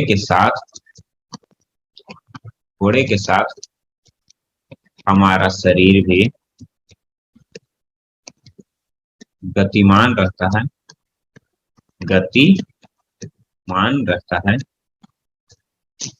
परंतु जिस तरह से पास में हुआ था ना बाबू, क्योंकि हमारा शरीर क्या होता, वो गतिमान नहीं कर पाता है, वो विराम में हम आ जाते हैं, ठीक है।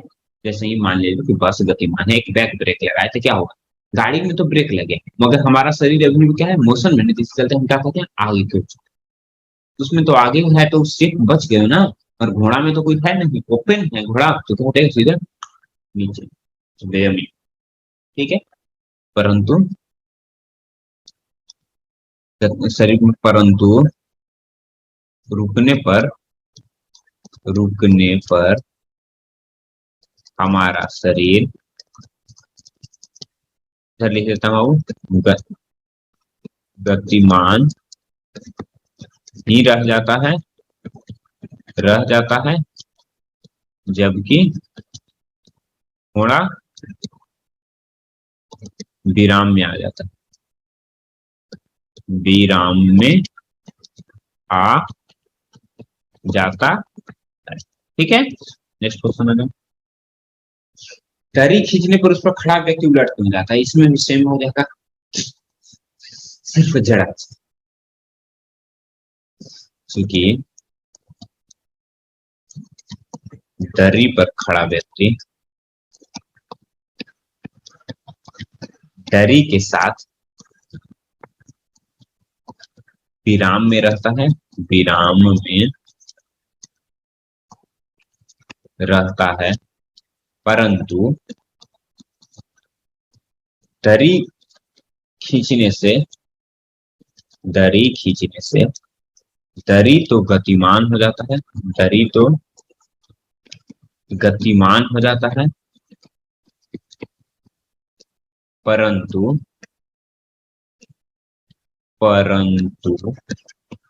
हमारा शरीर जड़त्व के कारण विराम में ही रह जाता है, विराम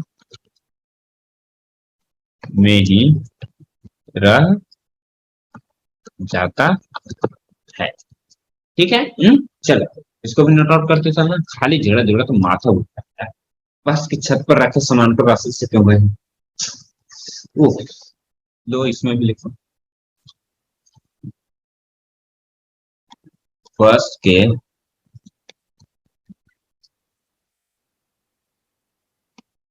गतिमान होने के साथ बस के गतिमान होने, उस पर रखा सामान भी गतिमान रहता है, परंतु यदि बस रुकती है, यदि बस एकाएक रुकती है, एकाएक रुकती है, तब सामान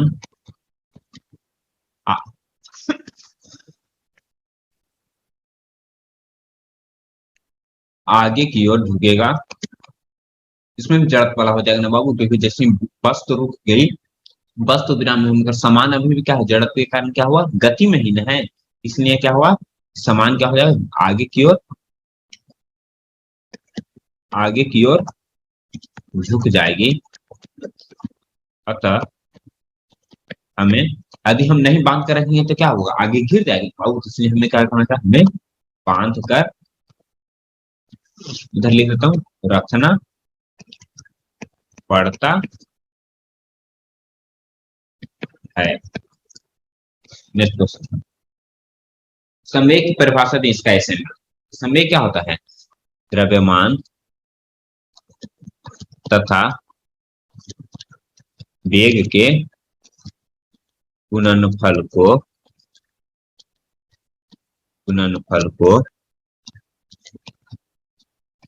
संवेग कहा जाता है। ठीक है, इसका ऐसा मात्रा क्या होता है, केजी मीटर पर सेकंड, क्योंकि इसका फॉर्मूला क्या होता है वो, पी बराबर एम भी ना, तो मास का क्या हो जाता है, केजी, अभी का क्या हो जाता है, मीटर पर। नेक्स्ट क्वेश्चन नंबर,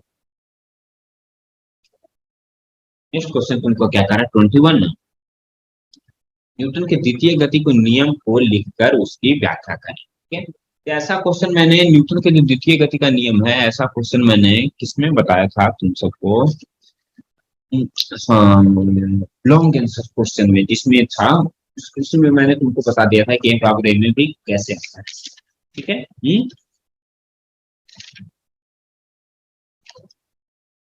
और लिख, उसमें मैंने बता दिया है। ठीक है बाबू, नहीं तो लिखना है तो लिख लो। इसका क्या होगा,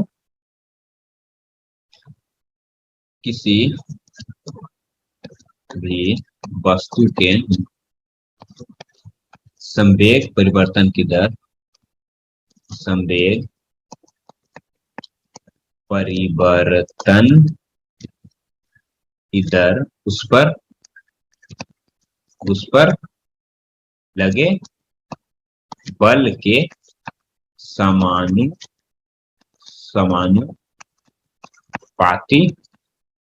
होती है।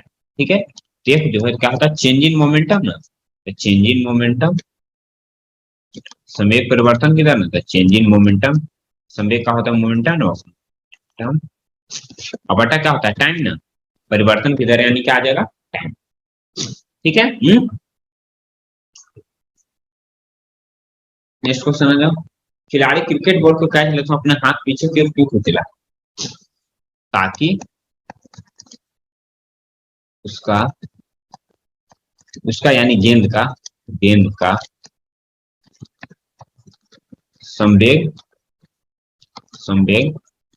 शून्य कर।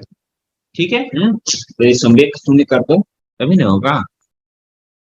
नेक्स्ट क्वेश्चन है, न्यूटन के तृतीय गति नियम की व्याख्या करिए, तृतीय होगा। ठीक है, तो इसका तृतीय गति का नियम क्या होता है, किसी भी वस्तु पर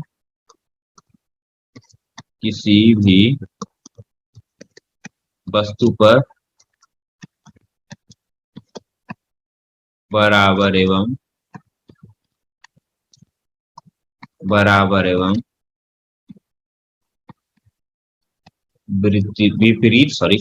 विपरीत प्रतिक्रिया होती। ठीक है, नमस्कार, आप लोगों का स्वागत है आरएमएस क्लासेस पर। चलिए बाबू, आज हम लोग इस वीडियो में पढ़ने वाले हैं फोर्स और जो बल या तथा गति का नियम चैप्टर है उसका दीर्घोत्तरीय प्रश्न। ठीक है, तो उम्मीद करता हूँ कि आप लोगों ने लघुत्तरीय, तिलकी और मोशन मेजरमेंट इन सबका भी वीडियो देख लिया होगा। ठीक है, तो हम आते हैं सबसे पहले क्वेश्चन नंबर फर्स्ट पर। क्वेश्चन नंबर फर्स्ट तुमको क्या कर रहा है कि बल की अवधारणा स्पष्ट करें। इस क्वेश्चन का मतलब क्या है, मतलब आपसे पूछ रहा है कि बल के बारे में आप क्या क्या जानते हैं, उसके बारे में आप क्या करें बताएं। ठीक है, चलो तो आ जाओ। अब यहाँ पर जाओ, तो बल क्या होता है। तो बल जनरली जानते हो आपकी किसी भी वस्तु को, कोई मान लीजिए कि कोई वस्तु है, तो इसको या तो हम बल कुछ कोई लगा करके या तो इसको हम गति में ले आए, नहीं तो ये गति में है इसको हम क्या कर लें रेस्ट में ले आए। ठीक है, उसी को हम क्या कहते हैं बल कहते हैं। ठीक है, उसी भौतिक राशि को हम क्या कहते हैं बल कहते हैं। तो बल का क्वालिटी क्या क्या होता है, तो बल का क्वालिटी क्या होता है, बल या बल का जो समूह है किसी वस्तु पर लगकर तीन कार्य कर सकता है, यानी 3 पॉइंट तुमको दे सकता है। ठीक है, फर्स्ट पॉइंट क्या दे सकता है कि बल या बलों का समूह किसी वस्तु की चाल में परिवर्तन ला सकता है। सबसे इंपॉर्टेंट पॉइंट है कि क्या करता है वह चाल में परिवर्तन लाता है। अभी हमने देखा फिर क्या करता है वो गति की दिशा में परिवर्तन करता है। जैसे मान लिया कि सपोज कर कोई एक आदमी है जो क्या जा रहा है, वो साउथ डायरेक्शन में जा रहा है। ठीक है, एंड साउथ डायरेक्ट मतलब समझो कि यहाँ पर पूर्व पूर्व दिशा में जा रहा है। ठीक है, साउथ ऐसे ऊपर नीचे हो जाएगा, तो ऊपर पूर्व की दिशा में जा रहा है। इस पर हम फोर्स लगा दें, मान लें कि हम इस पॉइंट से इस पर फोर्स लगाए और इसका डायरेक्शन चेंज हो गया, क्या पूर्व से लेकर क्या हो गया यह दक्षिण हो गया। यानी क्या करें, इस पर हम यदि बल लगा कर इसका क्या कर सकते हैं हम दिशा चेंज कर सकते हैं। फिर क्या कह रहा है कि बल या बल का समूह किसी वस्तु का कृत्य बदल सकता है। जैसे समझ लो कि यहाँ पर हम क्या करें, यहाँ पर एक तरबूज रखा हुआ है। ठीक है, इस तरबूज पर मैंने 10 न्यूटन के फोर्स लगाकर उसके हथौड़ा से बात किया तो क्या हो गया, तरबूज फट जाएगा ना। ठीक है, तो फट जाएगा क्या, यहाँ इसका शेप में क्या होगा चेंजिंग। ठीक है, चलो सेकंड क्वेश्चन पर आ जाओ। इसमें सेकंड क्वेश्चन क्या कह रहा है कि जड़त्व के प्रदर्शन के लिए प्रयोग का वर्णन कीजिए। ठीक है, तो एक प्रयोग मैंने वर्णन किया, क्या सुन तुम सब लोग बस या रेलगाड़ी में जाते हो। ठीक है, तो बस या रेलगाड़ी में क्या होगा, बस या रेलगाड़ी में अचानक चलने से उसमें जो खड़ा यात्री है क्या होता है पीछे की ओर गिर जाता है। ठीक है, सपोज कर लो कि एक बस है। ठीक है, इस बस में समझ लो कि कोई एक आदमी खड़ा है। ठीक है, तो जैसे ही ये बस जो है ये आगे बढ़ जाएगा, ठीक है, पहले से विराम में है और बस का है अब आगे बढ़ा, तो ठीक क्या हो जाएगा, वस्तु तो विराम में ही रह जाएगा ना और बस क्या हो जाएगा मोशन हो जाएगा। तो इसलिए जो है जो यात्री है जो कहाँ चला जाएगा पीछे की ओर, उसका मूवमेंट क्या हो जाएगा पीछे की ओर। कैसे हो जाएगा, फिर से हम एक बार समझने का प्रयास करते हैं कि बस जो है जो विराम में है, तो विराम में है तो वस्तु भी विराम में रहना चाहेगा। ठीक है, जड़त्व के नियम से तुम जानते हो कि यदि कोई गति में है तो गति की अवस्था में रहना चाहता है, विराम में है तो विराम की अवस्था में रहना चाहता है।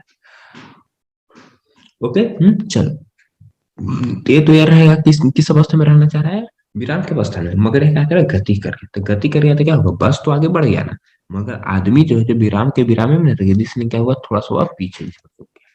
ठीक है, चलो। तब यहाँ पर तो इसका एक्सप्लेनेशन है, तो एक्सप्लेनेशन में कि जब कोई बस या रेलगाड़ी रुकने के बाद एकाएक चलना शुरू करती है तो क्या, तो उस पर जो सवार व्यक्ति है उसके पैरों और फर्श के बीच घर्षण के कारण पैर भी चलना शुरू कर देते हैं। ठीक है, जबकि शरीर का जो ऊपरी भाग वो क्या होता है, जड़त्व के कारण विराम की अवस्था में ही बना रहता है। इस कारण वो क्या कहता है, गति के विपरीत दिशा में झुक जाता है। ठीक, चलो।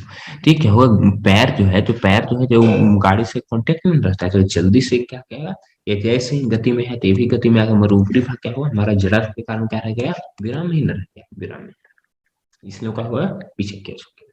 थर्ड क्वेश्चन पर आ जाते हैं कि न्यूटन के द्वितीय गति के नियम से बल तथा त्वरण के बीच संबंध स्थापित करें। ठीक है, तो संबंध स्थापित करने में तो हम सबसे पहले क्या करा है कि इसका पॉइंट पर आते हैं कि इसका पॉइंट क्या होगा ऐसे। तो पॉइंट में देखने देखा जाएगा किसी वस्तु के संवेग में परिवर्तन की दर उस वस्तु पर लगे बल के क्या होता है, समानुपाती होता है, और वह परिवर्तन क्या होता है उस बल की दिशा में ही होता है। ठीक है, तो सपोज करो कि हमने मान लिया कोई एक वस्तु है। ठीक है, सपोज कर लो कि यही एक वस्तु है, ठीक है, जिसका द्रव्यमान क्या है, m है। ठीक है, और प्रारंभिक वेग क्या है इसका, u है। ठीक है, द्रव्यमान इसका हमने क्या मान लिया है, m है, और प्रारंभिक वेग क्या है, u है, और बाहरी बल इस वस्तु पर हमने क्या लगा लिया, f न्यूटन का फोर्स लगा लिया। f न्यूटन पर जैसे इसको फोर्स लगाया तो क्या हुआ, इसका वेग जो है जब चेंज होकर के क्या हो गया, टी समय में चेंज होकर के क्या होगा, उसका वेग जो है चेंज हो गया, उससे क्या हो गया, v हो गया। ठीक है, चलो।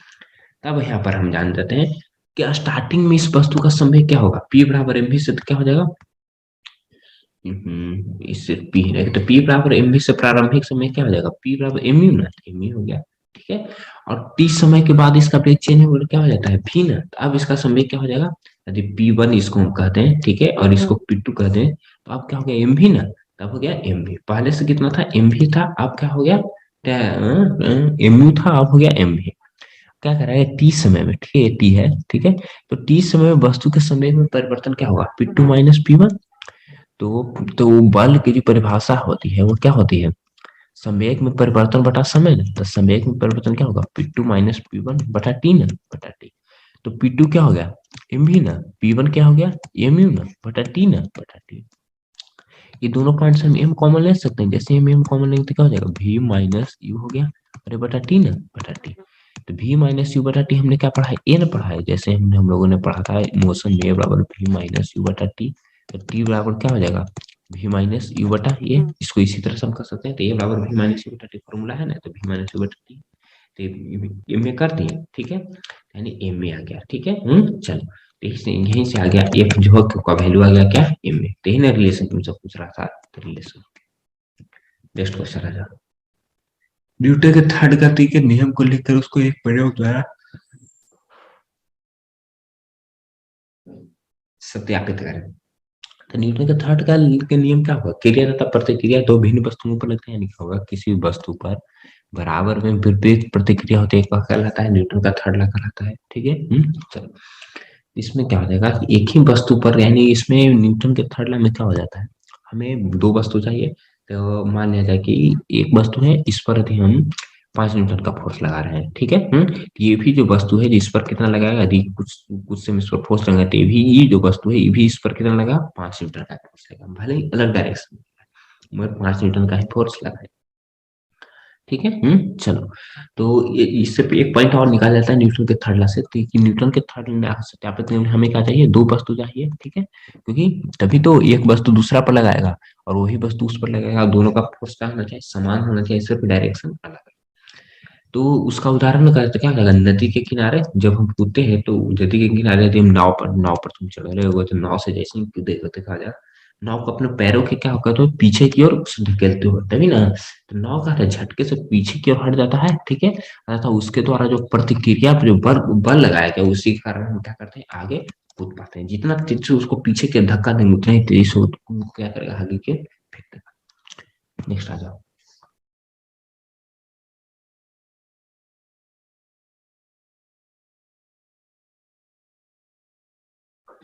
नेक्स्ट आ जाता है संवेग संरक्षण के सिद्धांत पर। तो संवेग संरक्षण के सिद्धांत तुमको क्या कर रहा है, संवेग संरक्षण का सिद्धांत क्या होता है, तुम सब लोग जानते हो कि क्या होता है कि इसमें भी अगेन क्या हो जाता है, टकराने के पहले जितना भी मोमेंटम होगा उतना ही होगा क्या मोमेंटम टकराने के बाद। तो इसका कहने का मतलब क्या है, यदि हम पॉइंट पर यदि समझना चाहें तो हो जाएगा, जैसे ही मान लिया जाए कि कोई एक दो वस्तु ले, एक वस्तु ये हो गया, एक वस्तु हो गया, ठीक है। ये मान लें कि एम है, इसका भी मास हो गया, ठीक है, M1, इसका मास क्या हो गया, M2, ठीक है। ये U1 के स्पीड से चल रहा था, ये किसके स्पीड से चल रहा था, U2 के स्पीड से, ठीक है। तो कुछ देर के बाद एक ये क्या हो गया, चलते रहा, ये का डायरेक्शन क्या है, ऐसे है, ये का डायरेक्शन क्या है, सॉरी, ये का डायरेक्शन क्या है, दोनों की एक ही नहीं कर रहा है, एक ही सरल रेखा पर गति कर रहा है, ठीक है। दोनों का डायरेक्शन एक ही है। पर सपोज कर लेते हैं इसका जो डायरेक्शन है क्या है, अलग है, ठीक है। मतलब इसका जो स्पीड है क्या होगा, ज्यादा तेज होगा, तो क्या हो जाएगा, दोनों पॉइंट पर एक जगह पर आकर के टकराएगा, टकराने के बाद फिर क्या होगा, दोनों साइड हट जाएगा, ठीक है। चलो, तो जब दोनों जब टकराने के बाद जब हटेगा, तो इसी का जो हमें कंजर्वेशन ऑफ मोमेंटम पूछ रहा है। तो हम लोग जानते हैं कि क्या होता है कि टकराने के पहले और टकराने के बाद क्या होता है, दोनों बराबर ना, यही हमें क्या करना है इस क्वेश्चन में प्रूव करना है, ठीक है। चलो आगे आप तो ध्यान से देखना, हम लोग आ जाते हैं कि इसको हम कैसे प्रूफ कर पाएंगे, जो होता है सम्यक संरचना कि टक्कर के पहले जितना होगा उतना ही टक्कर के बाद होगा। तो इसके लिए हम क्या करते हैं, इस वस्तु को हम ये नाम देते हैं, इस वस्तु को हम क्या नाम देते हैं, बी देते हैं। कि इसका जो मान लेते हैं कि टक्कर के बाद इसका वेग क्या हो जाता है, इसका सपोज कर लो कि V1 हो जाता है, इसका सपोज कर लो कि क्या होता है, V2 हो जाता है, ठीक है। तो पहले एक आदि हम संवेग निकालें टक्कर के पहले, तो क्या हो जाएगा इसका संवेग, M1U1 हो जाएगा, ठीक है। और बी का जो संवेग निकालना चाहे टक्कर के पहले, सपोज कर लो कि बी का, तो इसका क्या हो जाएगा, M2U2 नहीं, M2V2, ठीक है। और एक का टक्कर के बाद, ठीक है, टक्कर के बाद क्या हो जाएगा, M1V1 ना, M1V1, और इसका क्या हो जाएगा, M2V2 ना, M2V2, ठीक है। चलो, तो अब हम लोग क्या करते हैं कि ए में कितना संवेग परिवर्तन हुआ, तो संवेग परिवर्तन कितना हो जाएगा ए में, M1V1 माइनस M1U1 ना, M1U1, इसका क्या हो जाएगा, M2V2 माइनस M2U2 ना, M2, ये सब इसका क्या होगा, संवेग में परिवर्तन, ठीक है। चलो, तो इसमें क्या आ गया, इसमें तो हमने संवेग संरक्षण का सिद्धांत में यहाँ पर था, तो फिर टेक्निकल कुछ इशू हो गया था बाबू, तो फिर से नया वीडियो स्टार्ट करना पड़ा है। तो हम लोग कहाँ पर थे, तो यहाँ पर थे कि जहां से ए ए, ए, ए का जो संवेग था कितना था, M1V1 था, और बी पर क्या था, M2V2, और चेंजिंग मतलब कि एक पर संवेग में परिवर्तन वस्तु ए पर कितना आया था, तो कितना आ गया था, M1V1 माइनस M1U1, और बी पर कितना संवेग में परिवर्तन आ गया था, M2V2 माइनस M2, ठीक है। ये तो हमने संवेग परिवर्तन निकाल लिया, ठीक है। अब हम जानते हैं बाबू कि जो जो वस्तु है, ठीक है, तो जब दोनों वस्तु टकराएगी तो दोनों पर न्यूटन के थर्ड लॉ के कारण ही फोर्स लगेगा, ठीक है। और न्यूटन के थर्ड लॉ क्या बताता है कि एक वस्तु जो है जितना इस पर लगा रहा होगा फोर्स, ठीक है, ये वस्तु जो है जितना इस पर फोर्स लगा रहा होगा उतना ही ये वस्तु भी इस पर फोर्स लगा रहा होगा, ठीक है। तो यहाँ से भी हम निकालना चाहें तो हम क्या लिख सकते हैं लैंग्वेज में, लैंग्वेज में लिखने को तो एक नया स्लाइड बना दो, तो हम लैंग्वेज में लिखना चाहें तो क्या हो जाएगा, एफ है, ये एफ ऑफ ए, ये जो है जो बी पर जितना फोर्स लगा रहा है उतना ही लगाएगा बी भी ए पर, ठीक है, मगर दोनों का डायरेक्शन अलग हो जाए, ठीक है। यदि हम इसको प्लस में लेते हैं, ठीक है, यदि सपोज करो कि एफ ए वाला को प्लस में, तो इसको माइनस में लेना पड़ेगा, यदि इसको हम प्लस में रखते हैं तो इसको, ठीक है। तो इसमें हम इसको हम यानी सेकंड पार्ट का एफ बी बी जो कि ए पर कितना फोर्स लगा इसको हम क्या कर लें, ठीक है बाबू, है। चलो, तो नेक्स्ट पॉइंट पर आते हैं, नेक्स्ट टॉपिक पर आ जाते हैं।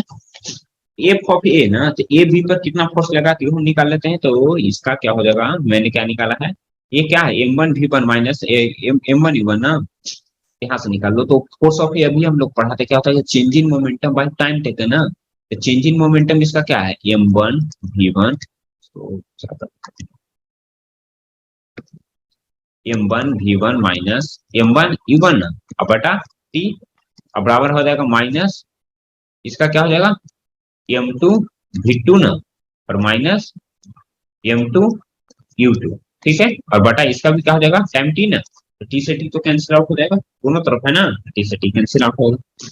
आगे बढ़ जाते हैं तो क्या हो जाएगा, M1V1 माइनस M1U1, अब बराबर क्या हो जाएगा M2V2, और प्लस क्या हो जाएगा M2U2 ना।